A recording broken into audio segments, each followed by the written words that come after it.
We had a break, news this week that Casey Newton has been a longtime writer at The Verge, writes the Interface newsletter, has written hundreds of editions covering the platforms, Facebook, Instagram, the whole nine yards, is leaving The Verge to launch on Substack, which got quite a bit of attention, I think, in the industry. I mean, that was basically my Twitter feed all day yesterday, was people debating the future of email newsletters, Substack, the future of media.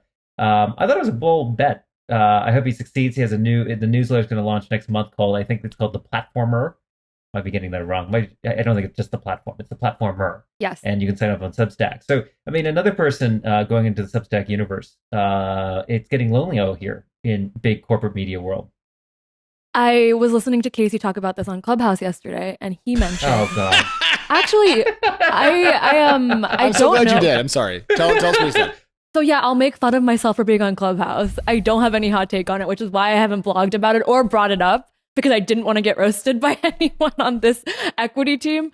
But no, he was talking about how he already has several hundreds of subscribers that are willing to pay in one day. And I think that was a nice thing to hear and see.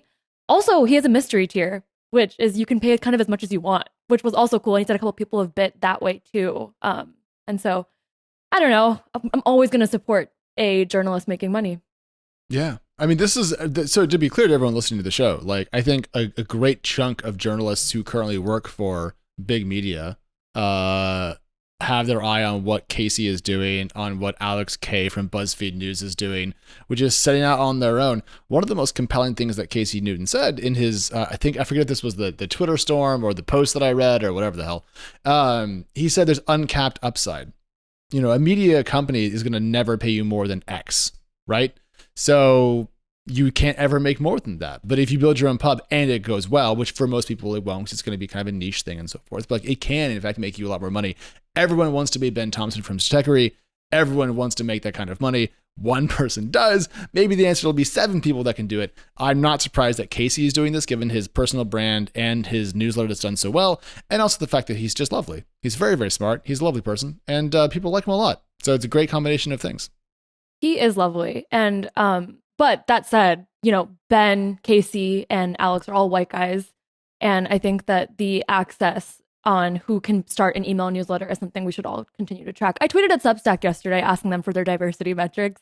Have not heard back yet. Yeah, you're not going to hear back from that for a while. Casey mentioned in his Twitter thread that he is going to start kind of helping shadow other newsletter writers that come from underrepresented backgrounds, which could be great, but would love to just see it actually happen too and see like money go towards getting those writers to move on to this platform if that's something they want to do. Yeah, I think we're going to see more and more of this as time goes along, especially if the email subscription boom continues. I don't think it will, because email is terrible, but I think it was a great hack to get some people independent.